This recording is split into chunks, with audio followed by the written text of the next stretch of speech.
আসসালামু আলাইকুম everyone, welcome back to my channel. আজকে তো ইনস্ট্যান্ট তাওয়া পিৎজা বানিয়ে দেখাবো। জাস্ট 10 মিনিটেই কিন্তু এটা আপনারা বানিয়ে নিতে পারেন।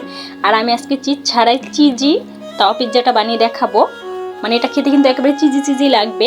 তার উপরে আবার আমি চিকেন ছাড়া বানিয়েছিলাম। এটা যে কতটা টেস্টি হয়েছিল আপনাদের বলে বোঝাতে পারবো না।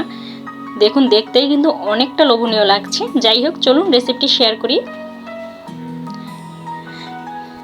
এর জন্য এখানে আমি 1 কাপ আটা নিয়েছি।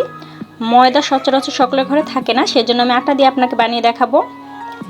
এবং এখানে 1 চামচের মতো চিনি দিয়ে দিয়েছি এবং স্বাদ অনুযায়ী লবণ দিয়ে নেব।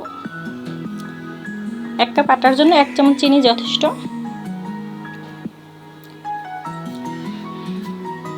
এবার এখানে আমি হাফ চামচের মতো ইস্ট দিয়ে নেব। 1 কাপের জন্য হাফ চামচই দিবেন, তা না হলে কিন্তু ইস্টের গন্ধ আসবে।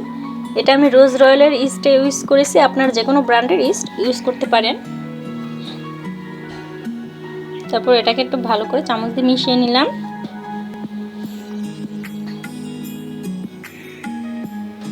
এবার এখানে আমি 1 টেবিল চামচের মতো রান্নার রেগুলার অয়েল দিয়ে নেব। তারপরে ভালো করে মেখে নেব। এবার এখানে কুসুম গরম পানি দিয়ে আমি একটা ডো বানিয়ে নেব। পানিটা যেন মানে একেবারে গরম না হয় আর একেবারে ঠান্ডাও যাতে না হয়, আপনি হাত চুবিয়ে রাখতে পারেন সেরকম পানি নিতে হবে।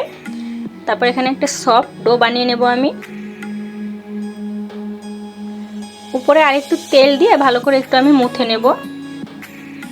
তারপরে এটাকে আমি প্রায় 30 থেকে 40 মিনিটের জন্য রেস্টে রেখে দেবো। যেহেতু এখন গরমের সময়, এটা বেশিক্ষণ রাখতে হবে না।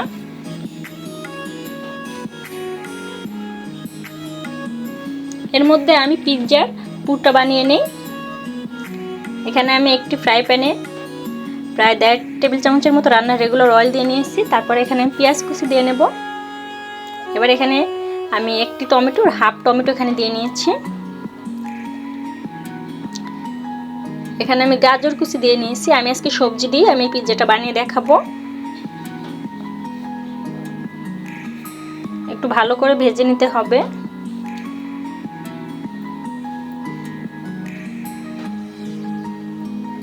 ভাজা হয়ে গেলে আমি সবজিগুলো একটু সাইড করে এখানে একটি ডিম ফেটিয়ে নেব। আপনারা কিন্তু চাইলে ডিমের পরিবর্তে চিকেনটা ইউজ করতে পারেন, তবে আমি যেহেতু বলেছি আজকে আমি চিকেন ছাড়া বানাবো, সেক্ষেত্রে আমি এখানে ডিম দিয়ে বানাচ্ছি। উপরে একটু লবণ দিয়ে ভালো করে এটাকে ভেজে নিতে হবে।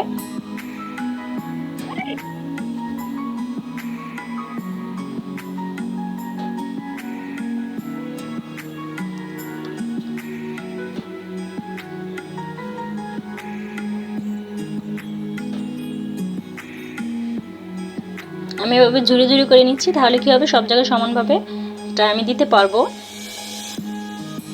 এ পর্যায়ে এখানে আমি স্বাদ অনুযায়ী লবণটা অ্যাড করব। আমি কিন্তু প্রথম থেকে লবণটা অ্যাড করিনি, জাস্ট ডিমের উপরে হালকা দিয়েছিলাম।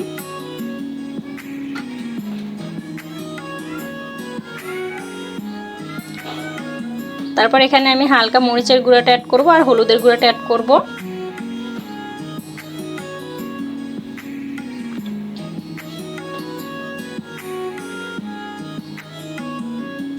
আর হ্যাঁ, এটা কিন্তু কোনো প্রকার পানি অ্যাড করবেন না, যেহেতু এটা ভাজাই থাকতে হবে। দেখুন, কালারটা কিন্তু মাশাআল্লাহ অনেক ভালো এসেছে। এবার এখানে আমি এই যে ক্যাপসিকাম আর টমেটো এভাবে কেটে নিয়েছি, আমি হালকাভাবে একটু ফ্রাই করে নেব। আপনার চাইলে এটা নাও ভেজে নিয়ে পিৎজার উপরেই দিয়ে নিতে পারেন, তবে আমার মনে হয় একটু হালকাভাবে ফ্রাই করে নিলে আমার খেতে একটু ভালো লাগে। জাস্ট আমি 1 থেকে 1.5 মিনিটের মতো হালকাভাবে ভেজে নেব। আর নামানোর আগে এখানে আমি 1 টেবিল চামচের একটু কম আমি এখানে টমেটো সস অ্যাড করেছিলাম। এখানে হাফ টেবিল চামচের মতো টমেটো সস অ্যাড করা হয়েছিল। এই যেটা হয়ে গেছে, এরপর আমি এটাকে নামিয়ে নেব। এতক্ষণে আমার দেখুন পিৎজার ডোটা কিন্তু ফুলে গেছে, ফুলে ডাবল হয়ে গেছে। এবার এটাকে আবার একটু ভালো করে মুথে নিতে হবে।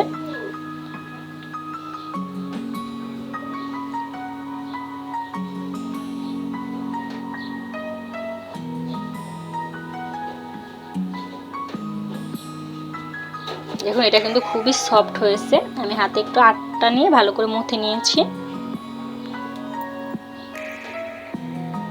আমার এই পিৎজার এই রেসিপিটি যদি আপনার কোনো অংশ ভালো লেগে থাকে তাহলে অবশ্যই আমার চ্যানেলটি সাবস্ক্রাইব করে আমার পাশে থাকবেন এবং পাশে থাকা বেল আইকনটি অন করে রাখবেন, তাহলে আমি যে ভিডিওটি আপলোড করি না কেন সেটা নোটিফিকেশন আপনার কাছে চলে যাবে। আমি এখান থেকে 2টা পিৎজা বানাবো, যেহেতু আমি তাওয়া পিৎজা বানাচ্ছি, সেক্ষেত্রে আমার 1 কাপ আটায় 2টা পিৎজা হয়েছে। অর্ধেকটা আমি সাইডে রেখে দেবো আর অর্ধেকটা আমি ভালো করে হাতের সাহায্যে করে একটু বেলে নেব। তাওয়া পিৎজার পুরুত্বটা অতটা মানে মোটা না হলেও হবে, আমি পাতলাভাবেই করেছি যেহেতু তাওয়া পিৎজা, জাস্ট কয়েক মিনিটে হয়ে যাবে। এবার এটাকে আমি এক পাশটা ভালো করে একটু ভেজে নেব। যখন ভাজা হয়ে যাবে তখন আমি আরেক পাশটা উল্টে দেব। এভাবে যদি বানান দেখবেন আপনার 10 মিনিটও লাগবে না, 10 মিনিটেরও কমে এটা হয়ে যাবে। এবার এখানে আমি টমেটো সস দিয়ে নিচ্ছি, আপনারা চাইলে পিৎজা সস দিতে পারেন। যেহেতু আমি ঘরোয়া উপকরণে বানাচ্ছি, জাস্ট কয়েকটা উপকরণ দিয়ে আমি এটা বানিয়ে নিয়ে এসেছি। টমেটো সস দেওয়ার পরে আমি এখানে মেয়োনিজ দিয়ে দিলাম, তারপরে আমি সে ভেজে রাখা পুরটা এখানে দিয়ে নেব।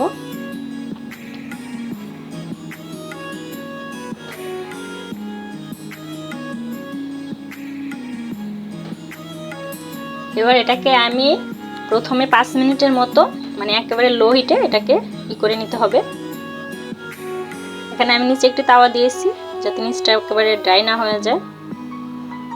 ফিরে আসলাম 5 মিনিট পরে। এবার এর উপরে আমি ভালো করে এই যে মেয়োনিজটা দেখুন কিভাবে চামচের সাহায্যে ঘুরিয়ে ঘুরিয়ে দিয়ে নিয়েছি। আমি যে 2টা বানিয়েছিলাম, একটা একটু মেয়োনিজ কম দিয়েছিলাম আর একটা একটু বেশি পরিমাণে মেয়োনিজটা দিয়েছিলাম। মেয়োনিজটা দেওয়ার পরে আর 3 থেকে 4 মিনিটের মতো আমি আবার একটু লো হিটে এটাকে বেক করে নিয়েছি। এটা কিন্তু আমার হয়ে গেছে। চলুন আপনাদের নামিয়ে পরিবেশন করে দেখাবো। এটা হচ্ছে আমার দ্বিতীয়টা, যেটা আমি মানে মেয়োনিজটা বেশি দিয়েছিলাম। দেখুন দেখতেই কিন্তু অনেকটা লোভনীয় লাগছে। এভাবেই কিন্তু আপনার চাইলে বাসায় চিজি তাওয়া পিৎজা বানিয়ে নিতে পারেন জাস্ট 10 মিনিটে। খুবই টেস্টি হয়। চলুন এবার আপনাদের কেটে দেখাই।